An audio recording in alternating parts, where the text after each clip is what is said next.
Welcome back to Chameleon Cinema. Woohoo! This is the first week of Sci-Fi September. That just means for our birthday months, which are back-to-back, September, October, we get to choose the full month's videos and stuff. So Chris has themed his science fiction. Sci-Fi. And I chose for my first pick. Well, so this is Chameleon Cinema, Ep.7. We're on 7. Yep, episode 7. Pretty good. But I chose Lost in Space. Woohoo! When was it? 1998. Because there's multiple, right? Well, there was a show, movie, show. Yeah, so multiple different variations of this. Yeah, this is the only movie, I think. Oh. I think. You don't know? Why don't we do more research? You know? All right. I don't know. Made in 1998. Yep, and directed by Stephen Hopkins. Yep. Who isn't really known for much else. I don't know the guy. But, Can't say I know the guy. No. Yeah. So, right off the bat, what'd you think of, like, the opening sequence? The opening sequence, I can't even remember. Like the space battle, where they're fending off around the construction site of the gate. There was a battle? Yeah. Against what? Those alien dudes. So, alien? Oh, no. They were like rebel-y, roguey guys? Were they aliens? I thought they were like the faction of Gary Oldman's character, like the bad, Maybe they were. corrupt, it's like terrorism. Kind of like I'm trying to futuristic their terror. face. Okay, yeah. so this is a little Yeah.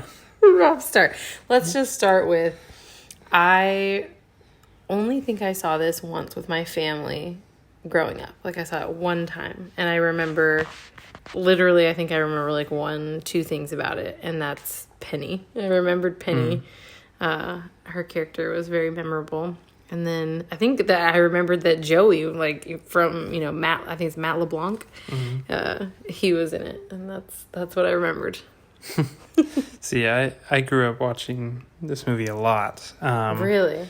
Yeah. But that's common for you guys. When you watch a movie, you guys watch it a lot. And I liked this one, and I I watched it, I don't know how many times, but like I told you right before we watched it, like it's been a while, and I don't know how much I truly understood the plot or like the time and like story, whatever.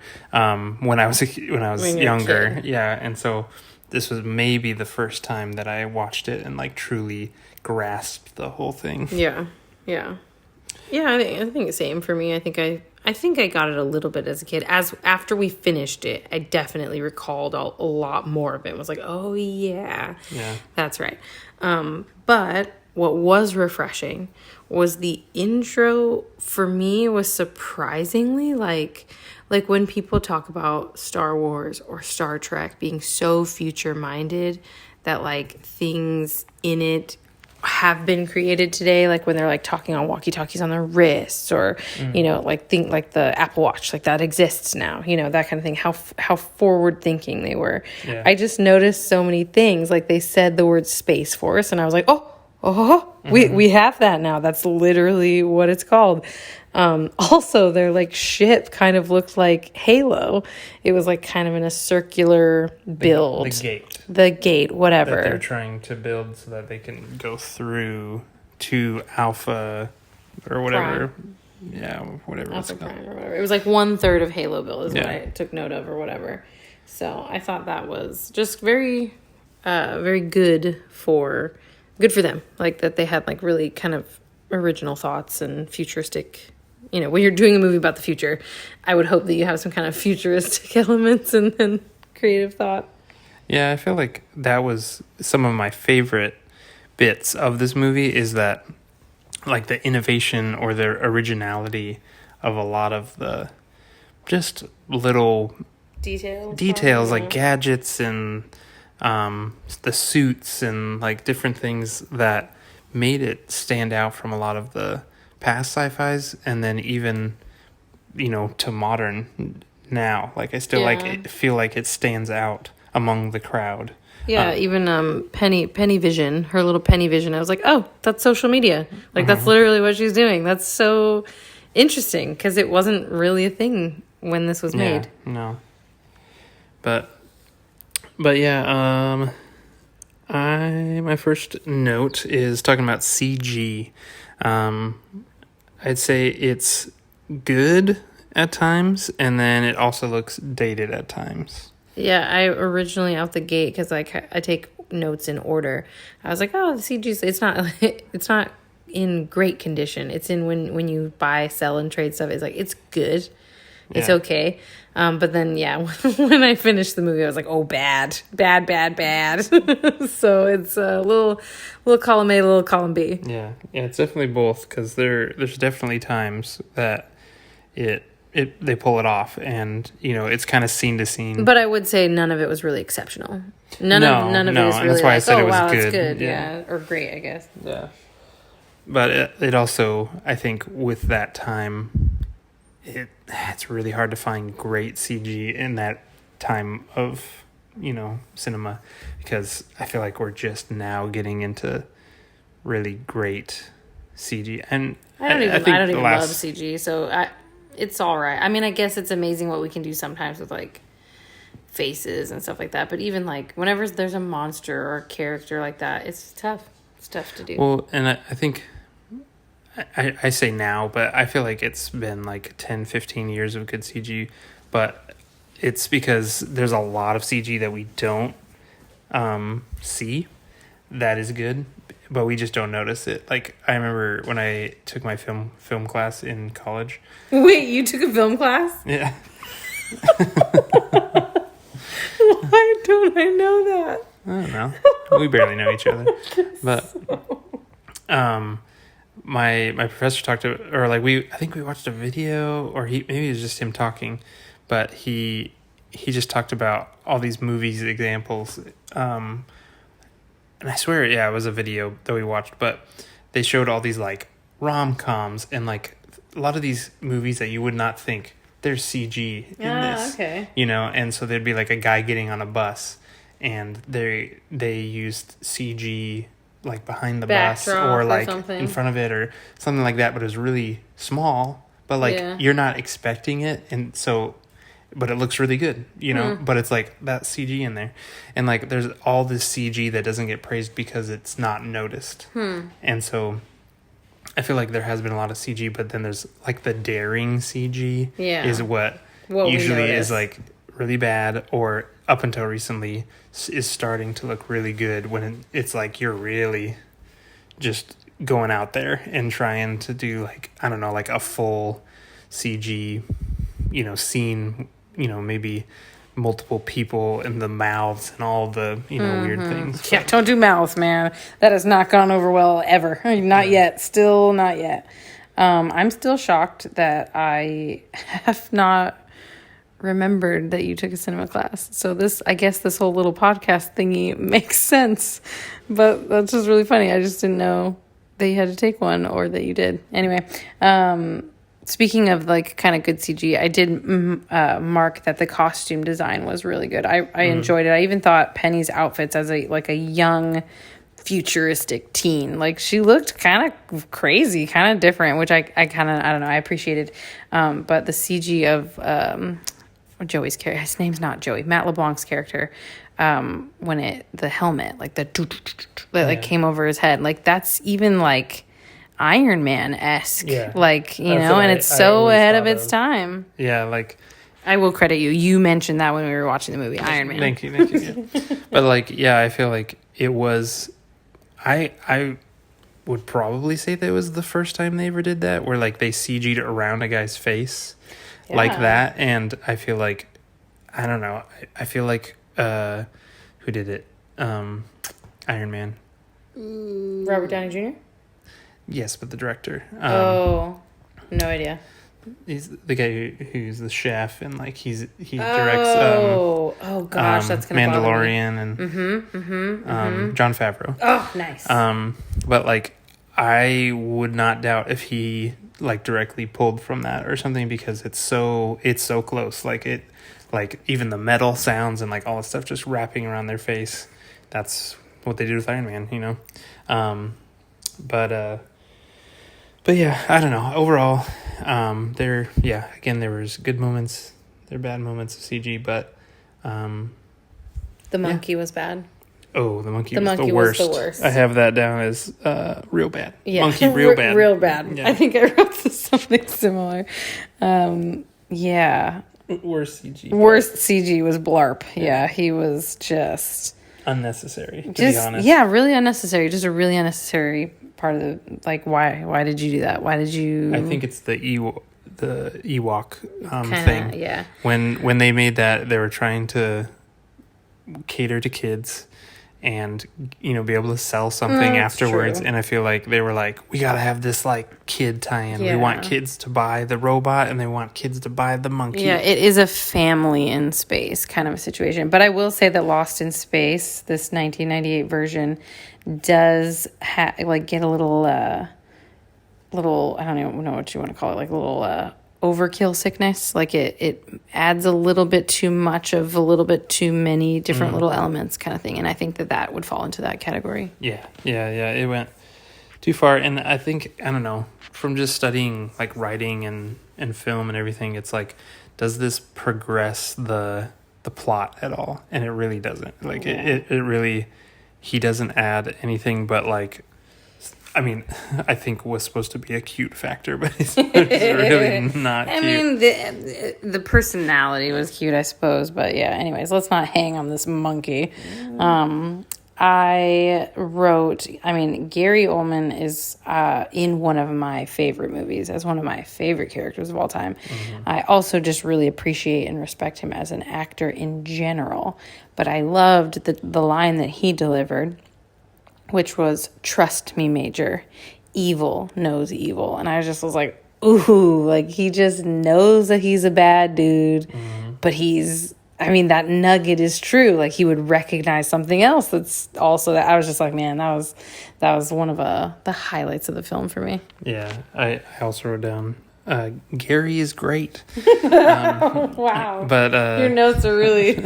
they're deep. But yeah, his performance is probably the best.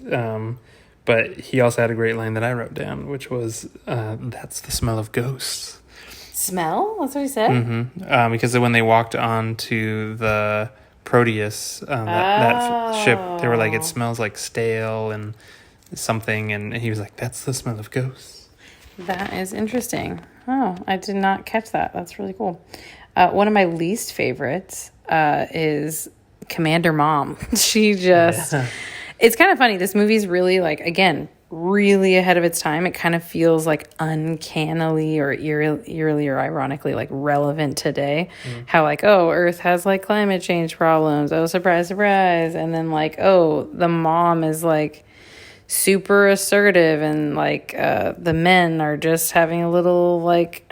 pee-pee measuring contests and like she has to, but I will say her acting it's not even like that she was assertive and she was trying to, you know, handle business. That's great. Again, I am not against, you know, strong women at all. But her delivery was just so bad. It wasn't believable. No, I did not believe her strength for a second. Yeah.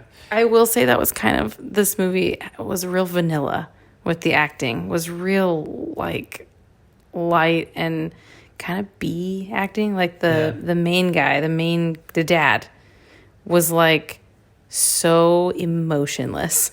Yeah. Well, I mean, I think sci-fi in general, up until, I don't even know if I could put a date on it, but up until recently, wasn't taken like super seriously from like big A-list actors. Like even think of the prequels of Star Wars and stuff. Like the cast isn't like star-studded, like, you know how like when Marvel took off and it was just like everyone was lining up to become a superhero. Yeah. But it's just like with sci-fi, like if you look at the Sci-Fi Channel, it's just like all B actors and below. Oh, that's true. And like sci-fi was just kind of not a joke, but like it was hard to pull off a feature film. It wouldn't do anything for your career, really. Right. Like, yeah, because it wasn't probably to them at that time still real cinema.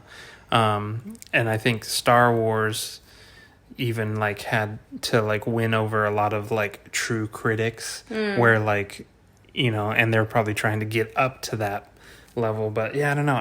That's what I feel like is like casting was probably hard for a sci-fi film back then. I think it's getting much easier nowadays. Yeah, definitely. That's a good point. Very good point.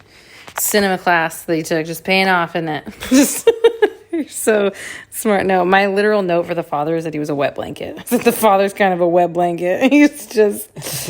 What are you proficient at? Missing out on my family's like day-to-day life. And like I know that's written into his character, but again, it's never what's written into a character. It is how you act. One of my favorite things in film is when you are a secondary, third character person, like you're not the main like the center of the attention of the movie, but you shine so hard because you're acting so well that you just are unforgettable, but you're like not the main character. Like I love when that happens. I think there's a little bit of that with the bad guy, but it's not necessarily what I'm talking about when it's the villain. That can happen a lot. Like the villain is kind of a, you know, the other side of the coin for the main characters. But yeah, he was a good actor, a little overacty almost for Gary, and that's I hate to say that, but I think maybe that was his character, I guess. But yeah, I don't know. I feel like after the beginning, it just all went downhill for me. Like when they got on the rocket and went into space, that's when the movie kind of lost. There's moments like with the suit and when they're exploring Proteus. The Proteus. That was my favorite part of the whole movie was Proteus. I feel like that was like the peak, the middle, and then the beginning was pretty good, and the back half was pretty rough. Yeah. But the Proteus, I think, is the shining moment. It's like the most tension.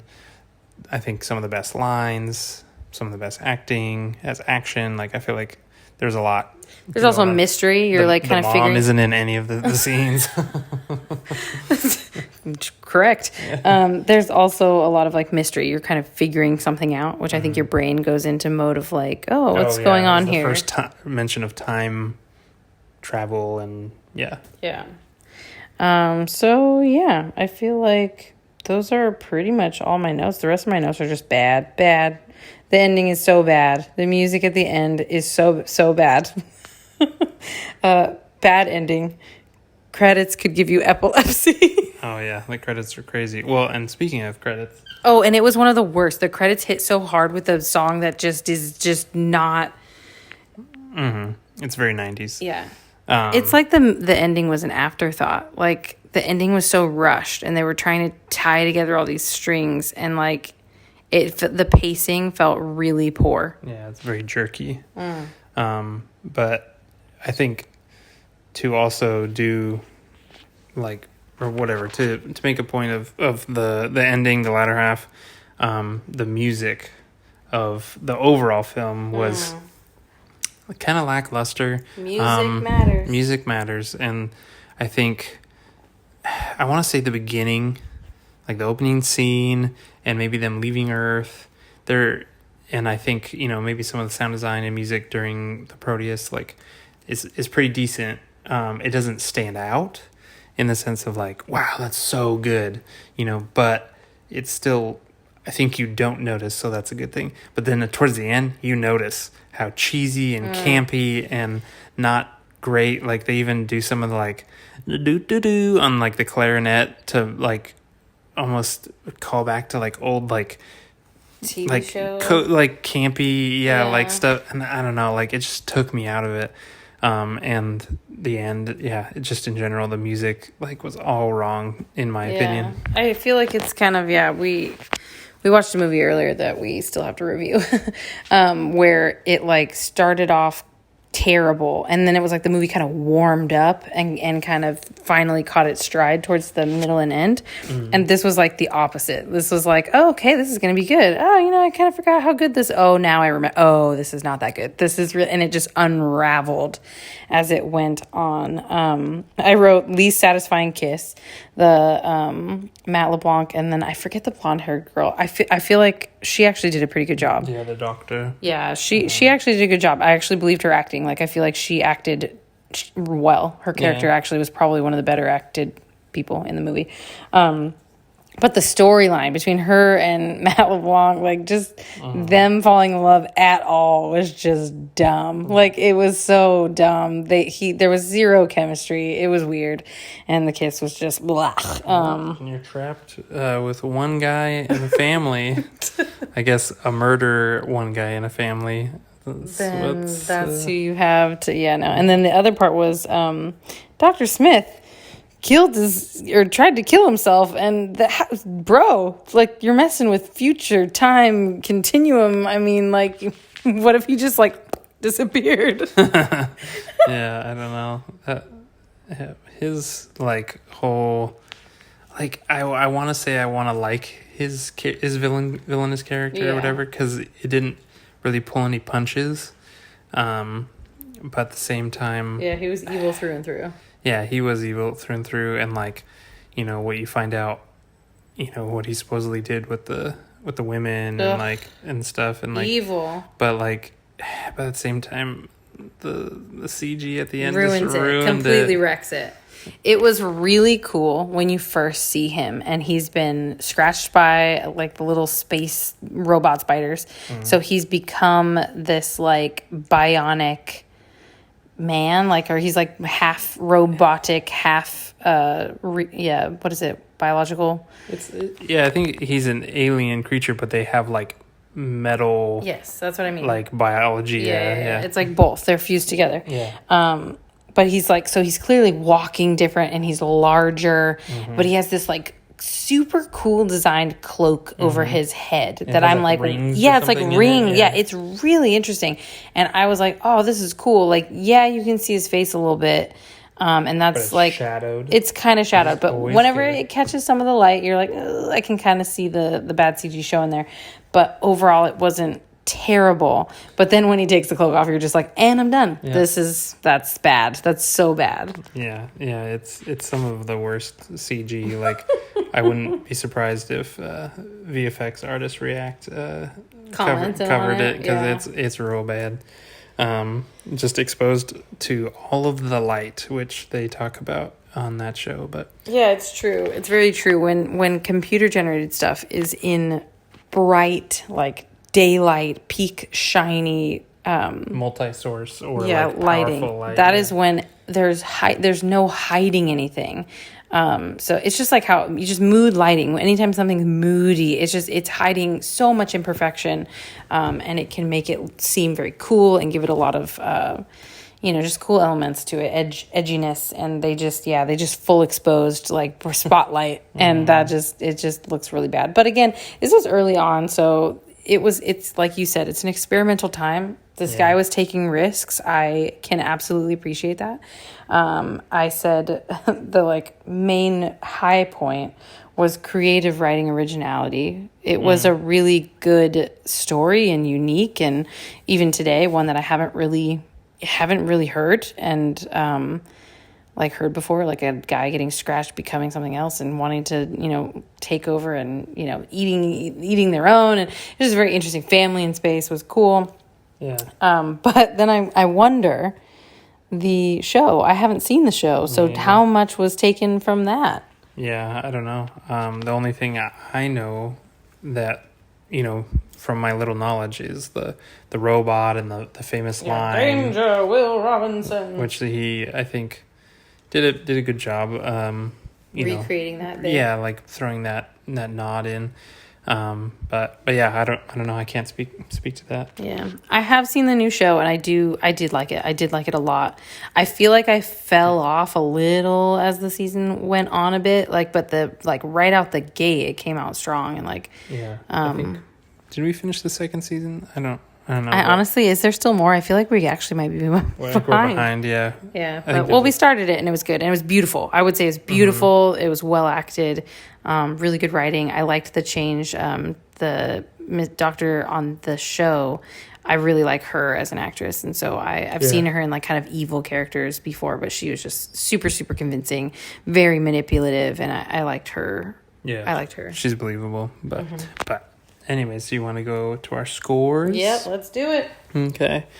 So for me, the overall, I would say is just very average, 3 out of 5.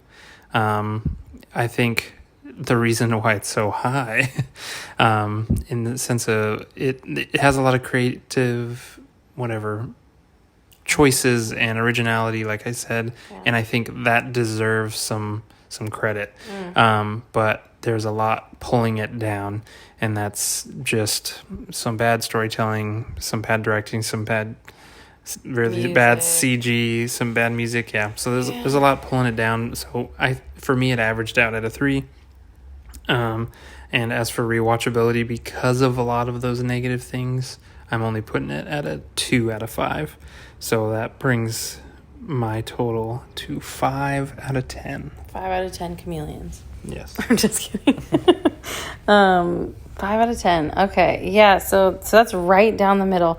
I am trying to decide whether to be that generous, or I had knocked it down a peg in its overallness as a movie. I feel like it was really good at first, but then immediately amateur. And then it had a couple of like breaths above the water, but ultimately it was a film that was kind of drowning for me. So I gave it a 2, but I'm teetering between a 3, 2, 3, 2, 3. Yeah, I think I'll go with 2 for me. And then as far as rewatchability, I kind of don't ever need to watch it again.